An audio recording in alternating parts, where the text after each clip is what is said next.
Masih tawdor se surah Yunus की आयत number 19 दगी أعوذ بالله من الشيطان الرجيم بسم الله الرحمن الرحيم وما كان الناس إلا أمة واحدة فاختلفوا ولولا كلمة سبقت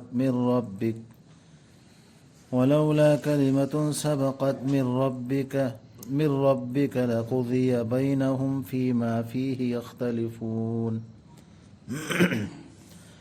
karisu oiramba natte miyoibase jati amakak nattana adudagi makhoina mot khenarakibani leiramdrabadi nakhoigi rabtagi hanna thokiba wahai ama soidanamak wakhairam lagadabani makhoigi marakta makhoina mot khenaribadugi matangda sigi ayasi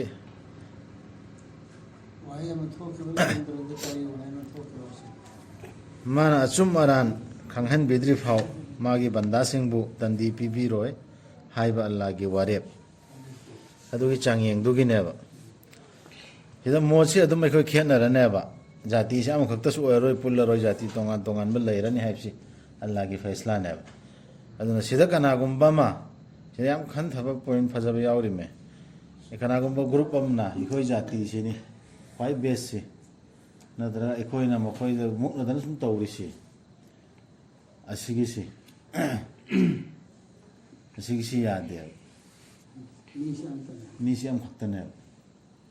allah na pulhan ge di am khakto achumba dharma da punna chalan khindi ay atopa ayat shawritna aduna ekhoi di phajaba momda wadu allah gi message thamba khaknatana karigumem da monde heli mana hanthai aduni adane na ena ba mukna wege adana ekhoi da daita pide loina level am dana thamisi jati tongan khaidu allah changi kanana afaba torakono du changi aduna ekhoi ne heli mana phanthai mana heli ekhoi ne adu da mukna be angam dana be darkar leite phajaba mongda wahi du kho message du kho yohan ba faide phajaba mongda lausinga loina hikmat ka loina makhoina hai karigi thadrakri bano nangonda angak bakhudam ama magi raptagi hayu aron badal laikhreba pumna maksubna gi allah gini adu oirabadi nakhoi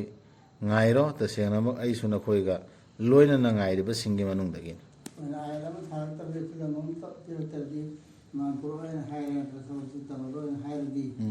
adudi gaib ki wane ba allah ta khangra ai samarte ba adudi ngairo para aisu ngairage nakhoi ngai minar sai ꯑꯩꯈꯣꯏꯅ ꯍꯥꯏꯗꯤ ꯑꯜꯂꯥꯍꯅ ꯃꯤꯑꯣꯏꯕꯗ ꯃꯤꯅꯨꯡꯁꯤꯒꯤ ꯃꯍꯥꯎ ꯇꯪꯍꯟꯕ ꯃꯇꯝꯗ ꯑꯋꯥ ꯑꯅꯥꯅ ꯃꯈꯣꯏꯕꯨ ꯁꯣꯛꯂꯕ ꯃꯇꯨꯡꯗ ꯈꯨꯗꯛꯇ ꯃꯈꯣꯏꯅ ꯂꯧꯇꯨꯅꯕ ꯍꯧꯋꯤ ꯑꯜꯂꯥꯍꯒꯤ ꯑꯌꯥꯁꯤꯡꯒꯤ ꯃꯥꯌꯣꯛꯇ ꯍꯥꯏꯌꯨ ꯑꯜꯂꯥꯍꯅ ꯍꯦꯟꯅ ꯌꯥꯡꯕꯅꯤ ꯄꯣꯔꯝ ꯁꯤꯟꯕꯗꯗꯤ ꯇꯁꯦꯡꯅꯃꯛ ꯑꯩꯈꯣꯏꯒꯤ ꯄꯥꯈꯣꯜꯂꯣꯏꯁꯤꯡꯅ ꯐꯔꯤꯁꯇꯥꯁꯤꯡꯅ ꯏꯁꯜꯂꯤꯕꯅꯤ ꯅꯈꯣꯏꯅ ꯂꯧꯇꯨꯅꯔꯤꯕꯗꯨ ꯑꯋꯥꯕꯗꯨ ꯇꯥꯔꯕ ꯃꯇꯨꯡꯗ ꯑꯋꯥꯕꯗꯨ ꯀꯣꯛꯍꯜꯂꯒ ꯑꯜꯂꯥꯍꯅ ꯃꯥꯏꯔꯥꯝꯅ ꯊꯥꯖꯤꯜꯂꯒ ꯀꯣꯛꯍꯜꯂꯒ ꯅꯨꯡꯉꯥꯏꯔꯛꯄ ꯃꯇꯝꯗꯣ ꯑꯗꯨꯗꯤ ꯃꯁꯤꯗꯤ ꯇꯧꯔꯤꯁꯤ ꯐꯂꯥꯅ ꯁꯨꯃꯥꯏꯅ ꯇꯧꯈꯤꯕꯅ ꯃꯈꯜ ꯇꯧꯋꯦꯕ ꯑꯗꯨ ꯇꯧꯕꯗꯤ ꯑꯩꯅ ꯑꯗꯨ ꯇꯧꯈꯤꯕꯅꯤ ꯁꯤꯅ ꯈꯜꯂꯛꯑꯦꯕ ꯑꯋꯥꯕꯗꯨ ꯀꯥꯎꯊꯣꯛꯑꯦꯕ ꯑꯗꯨꯗꯒꯤ ꯉꯁꯥꯏ ꯃꯊꯛꯇ ꯖꯥꯇꯤꯒꯤ ꯃꯇꯥꯡꯗ ꯈꯥꯏꯗꯣꯛꯄꯒꯤ ꯃꯇꯥꯡꯗ ꯍꯥꯏꯈ꯭ꯔꯤꯃꯤꯗꯅ ꯑꯁꯤꯒ ꯆꯥꯟꯅꯅ ꯍꯜꯂꯁꯨ ꯌꯥꯏꯌꯦ ꯁꯤ ꯍꯥꯏꯗꯤ ꯃꯥ ꯀꯔꯤꯒꯨꯝꯕ ꯑꯋꯥꯕ ꯑꯃ ꯇꯥꯔꯛꯄꯗ ꯅꯨꯡꯉꯥꯏꯕ ꯂꯥꯛꯄ ꯀꯥꯟꯗꯅꯦ ꯃꯉꯣꯟꯗ ꯀꯔꯤ ꯑꯃ ꯌꯥꯎꯔꯛꯑꯦꯕ ꯌꯥꯎꯔꯛꯇ꯭ꯔꯣ ꯑꯩꯈꯣꯏꯒꯤ ꯅꯥꯄꯜ ꯑꯃ ꯁꯤ ꯑꯩꯈꯣꯏ ꯑꯆꯨꯝꯕꯗ ꯂꯩꯕꯩꯅꯤ ꯈꯔꯅ ꯑꯗꯨ ꯐꯥꯎꯗ ꯈꯟꯊꯕ ꯌꯥꯗꯦꯕ ꯑꯗꯨꯗ ꯐꯥꯎꯗ ꯃꯅꯝ ꯅꯝꯍꯟꯕ ꯌꯥꯗꯦꯕ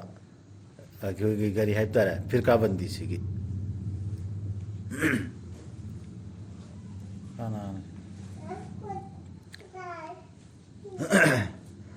मानने है अल्लाह ने नखोई कोईना चलहनबिरिबसी कंफाल अमसुंग समुद्रदा नखोइना जहाज तोंबा मतमदा नखोइना होली मखोइबु पुदुना मखोइना होली मखोइना होली मखोइबु पुदुना अफबा नुंसित की मतेंगना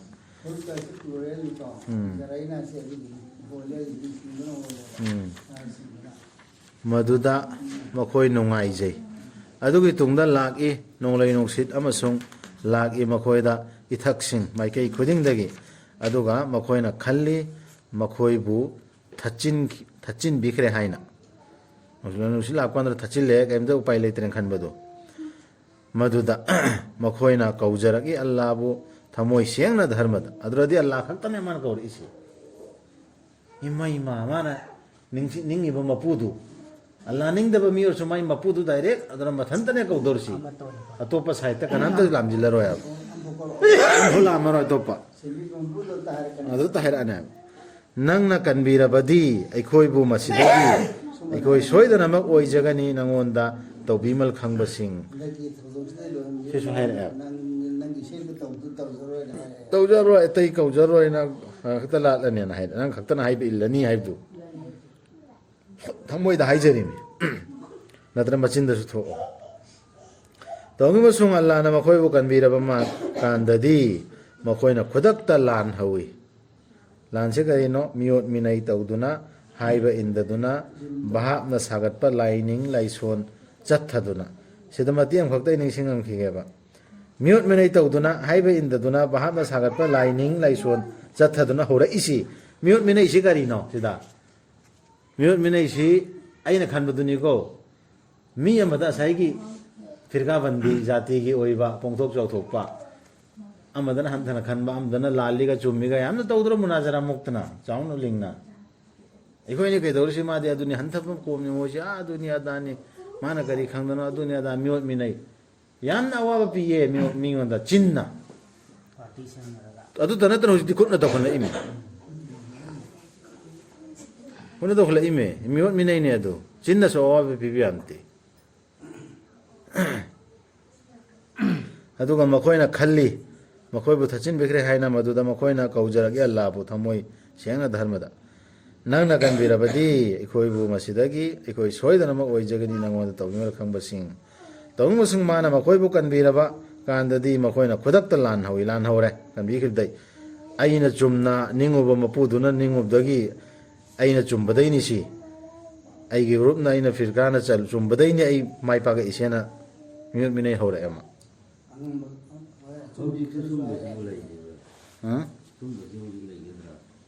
करम्बा इस करिगी लैदने नंगना कनबीरबदी अखोइबु मसिदगी अखोइ सोइदनम ओइजगनी नंगोंदा खंगबसिंगसि सुंबा मिसुजि लैबा अवाबा पुरा मा समुद्र में आइदा लैरदि एग्जांपल की बड़ी आप नंगना कनबीरबदी को कनबीरबा लैगना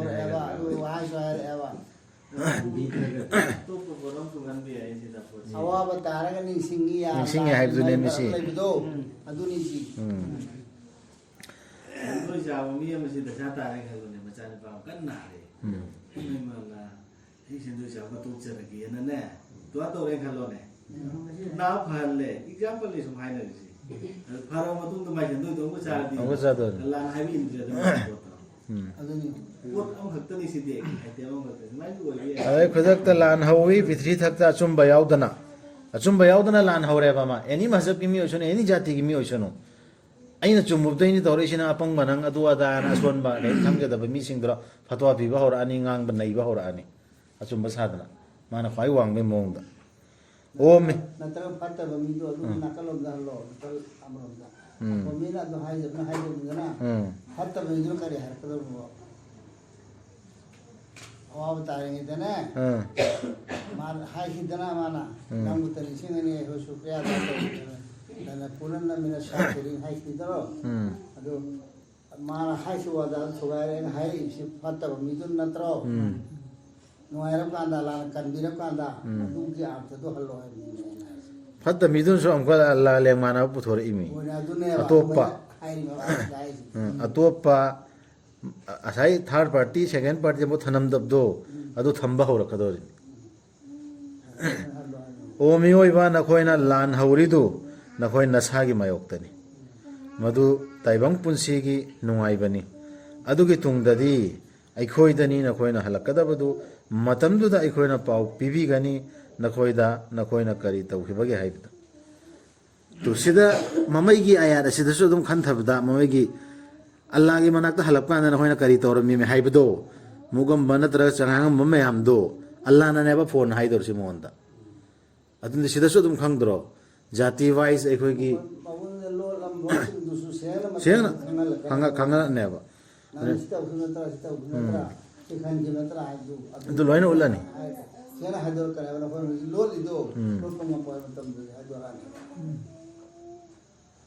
taibang punsigi parmandi sopnagi isingumbani madubu aikoina atyadagi thadabirakpa madubu prithibigi pambi singna chupsanjaba madudagi chajaba miyoiba amadi yumsa singna prithibina magi laiteng sing तौजदुना मसक फजबा हाइबदु ओइजरक्त्रिफाव सिदि पाम्बी होरागा फजरक्पा लई सालप्पा पाम्बी मपान मरु मपान पालकपदु नेत्र हाइरसि अदुगा खलक्लबदा मसिगी मीसिंगना मखोइना ngамmi हाइना तौनिंगबद तौबा मसिगी मथक्ता कुम थै मदुदा इखोइगी हुकुम अहिंग नत्रगा नुंगथिलदा नत्र अदुगा ओइहल्ली इखोइना मदुबु खाउदोक्लबा लौरोक अमा मदुना ngarang phawba mapan phana hauramdabagi mawongda kainta lerdabe mawongda haibda tonumota tawunga mena khalaba haisi laudu khawba ya kan asli karani loire khoi ngamme khawrdamne khawba ya me am lo ani khalo ba ma ni agar kuma lobo kambu or jo kuma as kunji ni hare fasal bi kuma me am lo ani khalo ne adune ba bi adune ba tonumota tawunga mani khanba na haisi mane Aku kamu tu leh ni, mama ni, ni. Kalau mangalo hai tu ni. kaim lendenu mawongda mana hojigi azab tu lama tam asumna ikoina suwaina sandokpi bani khudam sing bu wakhal khan thajaba mi sing gi dama sing sira khan thaba yariye saigi kari du susira samba ya kari mana hojigi laulang se haira se phajana pale hayeng lo da mel lai panda nonga laga azab tu lap kanda mamit khangpang pam da kain ta ngarang kain ta leram dagum ne moi krisi asai ekhoi si chummi na mai jati si firka me am si ekhoi ni ne janatte na janat ki ke se loi painari me ba sirap kanda di mamit khangpang pam pum kain ta leram dre mana to chau tauri ba magi chummen chachar mi ba jati ama Allah Quran de ye haudran amon yaure amon tauri amtale maro ya ma madi mapangan phana amal tawdun jakri me ba sura gasia mahi marong mem pale haraudna Adu perman pun aku beri tentu. ami adu su ya ba sira Aku ni lalu pasal lain, aku ni satu hari sampai tu. Anak yang tahu itu nak ada alam yang tu. sura kalam Allah na kaubi bani santi gi lomda janat lomda ko amasung lamjing bi bani mana lamjing bi ge ning bi ba singbu chumdring chumba lambi da afaba tawba singi di khwaidagi phaba manani aduga madudagi su hapkatna kupsilloi makhoi gi mamai singdu amambana natraga choppa ikaibana Jadi pemana pengen hari tu, kau dah hari tu. Adu kau je. hena chop boy kupsilloi mo hoida amambana su ko afaba singdu makhoi du ni jannata lagi daba sing haibadu makhoi maduda leijarga daba ni matam chuppa afaba dau bahar se hojiki sai mang da hai kirdu haide ekoi kana umbam da lan tawdaba wahan daba chinna oiro amano oiro dharma matang da su fajaba monda message du yohanba ego siradi lan ne ba awa banang ba dharma gi luching ba ne na chali ba singsina ne mioi bada awa ba bi bai mong ne ba leiri message du na yohanda Kita berhai adu tawroi da adu bo fatta ba thabak sing tawba sing di fatta ba thabak ki sasti di maduga manna bani sidadi hengat na piroi manana Teri meri. teri me kupsin gani makoi bo chop pa ikai bana kana leiroi makhoi gi Allah dagi kanbinaba kupsin badawna tawgani makhoi gi mamai singdu ahingi machet singna asukki matik mamsillaba amamba hingi machet na kupugum kupane makhoi duni maida laigedaba sing haibadu makhoi maduda laigadabani lairagadabani matam chuppa sina fataba tawba singi सेंगना लागे message खंगबा धर्म लैबा मी अमना धर्म सिगी तमक्ता message यौहनबा कांदा नबी पैगंबर सिंबु लोखलोने कनागुम अवाब पीखिब्राने माना अवाब ओहनबा थब अम तवांगांग अम तंगांग खिदे वहियम हाय करसो अल्लाह हाय रसो अल्लाह फागदो लाना यांगयान Prince नुमे मसता हो तव सिंगला ये फायदे खबर ना पीनी दे हो हे पीनी है फतबगी दी गुनते सब मान तव दो खक्की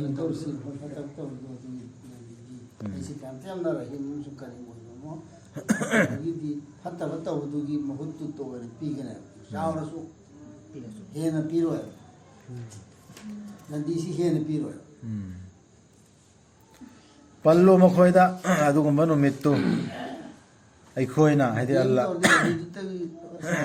गुनाम तो होइनेबा नेकियम तो नेकियम ने तरा फंगने याव तो हेंगना यावरी पल्लो मखोयदा अदुगुम्बा नुमित्तु अखोयना मखोयबु पुलक पुन्ना खोमजिन बिगदबा अदुगा अखोयना हाइगदबा शिरक तौबसिंगदा लेपु नफमसिंगदा नखोय अमसुंग नखोयगी लाइसिंग नखोयना लालंबा थाजरंबा लाइदो मूर्ति ओइरो अहिंगबो ओइरो इमाम ओइरो अम ओइरो नखोय थाजरंबा हुकुम हाइबे इलंबा सिंगदो अदुगो पुना नखोय लेपो आइरो अंदे से बे आखरो लाले नखोय लाइदो सु पुन लेपो पुना लेपन अदुगी तुंगदा अखोयना हाइदे अल्लाह ना खाइदोकनी मखोयबु अदुगा मखोयगी लाइसिंगदुना हाइगनी अखोयबु नत्ते नखोयना लाटखेबदु मोय लीडर सिंगदु चेन लीडर सिंगदु लेथोपा होरानी अल्लाह ना ओगलबनी साखी ओइबिबदा अखोय अमसुंग नखोयगी नरकता सिसु हाइरिमि सिसोयदना हाइरकदोर मोय आई हाइरिमि सि आई से साखी ओदम थाजदरा अल्लाह हाइरि मदुदी अखोय खंगसु खंगखिदे सि उजगी लाइसिंगदुना हाइरिमि खंगसु खंगखिदे नखोयगी लाइनिंग लाइसोनगी मतंगदा नखोयना गारी तौम नखोय जाखना मतुंग खंगदे अजरा इसाना सु हाइरानी अदरगे अखोय लाइख्रिबा अखोयगी मरकता पेर अमीर मैम सिंसु हाइरानी अखोय जाखन मतुंग नहोयना गारी तौबनो खंगदे अल्लाह ना साखी ओइबिदुस ओएन हाइने मफमदुदा नुमित्तुदा थवाई खुदिमक चांगेंग तौगनी माना हाना तौखिबदुगी अमसुंग मखोयबु हंदुना पुरक्कनी अल्लाहदा मखोयगी असेंगबा सेनबिबदुदा अदुगा मांगख्रगनी मखोयदगी मखोयना सेमजिन साजिनदुना पुथोखिबा लाइसिंगदु सफा तौबिनी कनबिगनी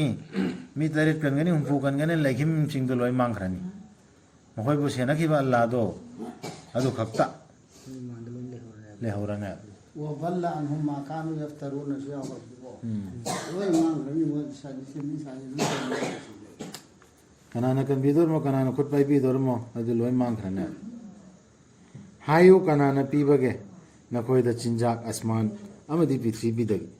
नत्रगा कनाना मोमोनी हाय सेलाना मोमो संदोन ताई हाइद्रो अदु दिल मोमो ताई सि अदियाम संदोन ताई सि गरी मरम गेना सुंगई अल्लाह खक्ता लाना बैने हायो कनाना पीबगे नखोयदा चिंजाक आसमान अमदी पृथ्वीदगी नत्रगा कनाना खुर्जी पाइबगे ताबगी अमसुंग उबगी शक्तिगी अमसुंग कनाना पुथोरपगे अहिंगबबु असीबदगी अमसुंग कनाना पुथोरपगे असीबबु अहिंगबदगी अमसुंग कनाना सिल्लांगबगे वाफम खुदिमक मखोयना हाइगनी अल्लाहना सिसु अल्लाहना हाइदोरमे हुजिगि सिक तौ सिंगसेननि खुमदोरसी सिबुंबसे अल्लाहना लोइन हाइदरने कोइसो चिंदगी हायु अदु ओइरबदि नखोय माबु किरोइद्रा आदि मागे ओदर खक्ते इनगदबदुना एखोयना अमका अल्लाहना नि लोइन हाइबा सम तौरमी जिंदगी हाइदि दोरसी मपुना नि अल्लाहना नि सिलिसि उना भोलेंग मते माय हुकुम यावदना अदुगो सोमदना मका सेकेंड पार्टी थर्ड पार्टी यावदरदि मसलाम पुथोक हाइबे यादे मचिंदि तौबे यादे आयात अमल तौबे यादे सि हम की गदमी मधुनी अल्लाह हाइबदु नखोइगे रब्तु अचुम्बदु सिपुन मंगमी फि करी अमुक लेहौरिबगे अचुम्बगी वांगमदा अरानब नत्तना सि नत्तना हुजिकी हाइग्रिबा अल्लाहना हाइग्रिसि अल्लाहगी सि पाइबा नत्तना अल्लाहन थारेबा आयात सि पाइबा नत्तना अतोपसि करीनोबा अचुम्बगी अपोजिट लैथौसि करीनोबा कलाइ सि नतबा मोइसि लोइना लानगदोरिनि फैगदोरि अदुना करमननो नखोइबु थैदोक हल्लिबदु अदुना करीननोबा थैदोक हल्लिसि करमननो अल्लाह की लंबी थौड़ी से थैदोक माने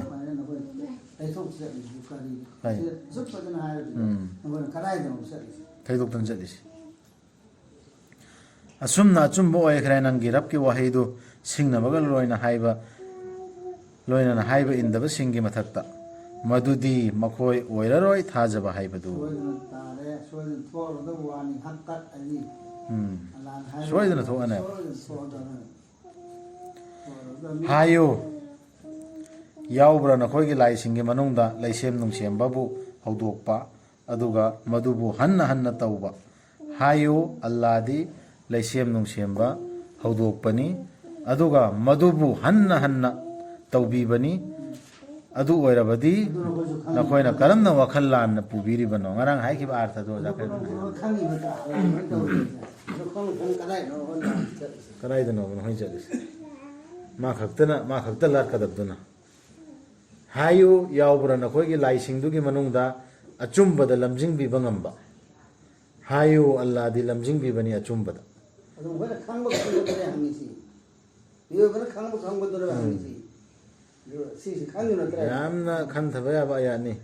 अचुम्बदा मथक्ता पानिखसिगा सिगाने आदि अचुम्बदा लमजिंगिसि अल्लाहना नेबा अदु अचुम्बगी ओपोजिटनी अतोपमना लमजिंगा कदौरसि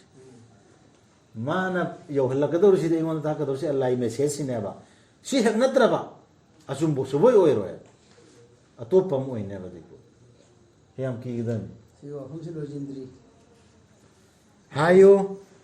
अल्लाह दी लमजिंग बिबनी अचुम्बदा अदु ओइरबदी अचुम्बदा लमजिंग बिरिबा मागी तुंग इनबना हेन चुम्ब्रा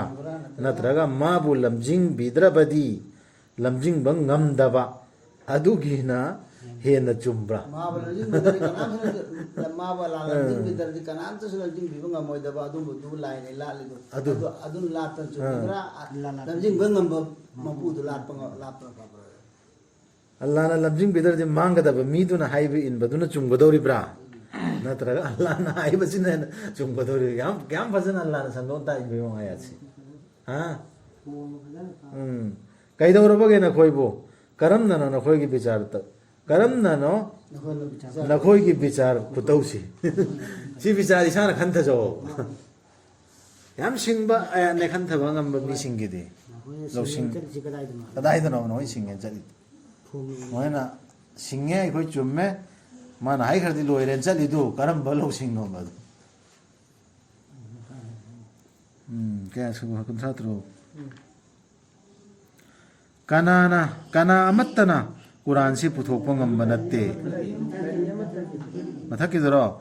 kari amata ki tung in manatte makhoi ayambana bahapna sagatpa nattana sede thum khangedana tasengnamak bahapna sagatpana kari su kana roi achumbagi mayokta Quran के आयत से अल्लाह की वही जैसी की मयोक्ता ने bahapna sagatpa tuna kainta kana roi lama fajara su lama chumbas करीमता कानो है करीमता है से करमबो है आता है सही और सही आसी हानान के मिदे लंदे हानान दे यादवा अदु सही अंदरी है सही अंजी करीम पोत एनीथिंग है करीम पोरंत काना रोय अचुम्बगी मयोक्ता ता सेनामक अल्लाह दी खंगबनी मखोइना तौरिबदु सी की आया सिंसिद सु पाबदा दु ईमान पुरप यारी ने kana amattana quran si puthokpa ngamba natte allah nattana tu som ko la abas yam cheksin bagi aidi ki quran ge ayat sing che allah nattana kana gumba paigambar oiro jin oiro nabi kana unda puthokpa ngamde quran makok ta jina mamai phau se yai si quran sidat chat kadabani quran gi nattaba top point top line lai amad chatte aro hai dutane to sandor wari dharak pane kana amatta na ꯀꯨꯔꯥꯟꯁꯤ ꯄꯨꯊꯣꯛꯄ ꯉꯝꯕ ꯅꯠꯇꯦ ꯑꯜꯂꯥ ꯅꯠꯇꯅ ꯇꯧꯏ ꯑꯃꯁꯨꯡ ꯃꯁꯤꯅ ꯆꯦꯠꯁꯤꯟꯍꯟꯕꯅꯤ ꯃꯁꯤꯒꯤ ꯃꯃꯥꯡꯗ ꯂꯩꯔꯝꯕꯗꯨ ꯑꯃꯁꯨꯡ ꯃꯗꯨꯒꯤ ꯂꯥꯏꯔꯤꯛꯇꯨꯒꯤ ꯃꯄꯨꯡ ꯐꯥꯕ ꯕꯦꯈ꯭ꯌꯥꯅꯤ ꯑꯅꯧꯕ ꯏꯅꯧ ꯅꯧꯕ ꯍꯥꯏꯇꯦ ꯍꯧꯖꯤꯛ ꯍꯧꯖꯤꯛ ꯄꯨꯊꯣꯛꯄ ꯅꯠꯇꯦꯅꯦ ꯃꯃꯥꯡꯗ ꯂꯩꯔꯝꯕ ꯃꯃꯥꯡꯒꯤ ꯂꯥꯏꯔꯤꯛꯁꯤꯡꯗꯨꯁꯨ ꯖꯕꯨꯔ ꯏꯟꯖꯤꯜ ꯇꯧꯔꯥ ꯁꯄꯣꯔꯠ ꯇꯧꯗꯣꯔꯤ ꯁꯄꯣꯔꯠ ꯇꯧꯋꯦꯕ ꯑꯗꯨꯒꯤ ꯕꯦꯈ꯭ꯌꯥꯅꯦ ꯑꯩꯅ ꯌꯥꯗꯩ ꯃꯁꯤ ꯃꯁꯤꯗ ꯀꯔꯤꯁꯨ ꯆꯤꯡꯅꯤꯡꯉꯥꯏ ꯂꯩꯇꯦ ꯇꯥꯏꯕꯪ ꯄꯨꯝꯅꯃꯛꯀꯤ ꯔꯕꯇꯒꯤꯅꯤ ꯁꯗꯀꯜꯂꯥꯍꯨꯜ ꯑꯖꯤꯝ ꯁꯤꯒꯤ ꯑꯌꯥꯁꯤꯡꯁꯤ ꯑꯩꯈꯣꯏ ꯃꯤꯁꯤꯡꯁꯤ ꯏꯃꯨꯡꯁꯤꯡꯗ ꯄꯥꯔꯒ ꯃꯤꯁꯤꯡꯁꯤ ꯊꯦꯡꯅ